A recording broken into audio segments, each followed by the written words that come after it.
ভাই আমরা ইতিহাস পড়েছি এবং মায়ের কোল থেকে ছোটবেলা থেকে ইতিহাস শুনেছি, শুনে আমরা বাইরে বেরোই, পড়ে বাইরে বেরোই, মানুষ জানি আজও আমার কওমের মধ্যে প্রচুর গাদ্দার আছে।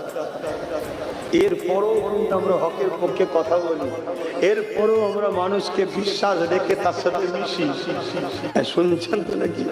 আর এরপরও আমরা জানি হাতের পাঁচটা আঙুল সমান নয়, কিছু লোক গাদ্দারি করে। আমরা সব কিছুকে নিয়েই আমরা চলি। কেন?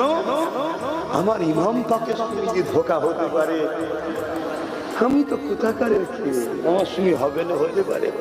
তারপরেও কিন্তু আমাদেরকে হক কথা বলতে হবে, হক পথে চলতে হবে।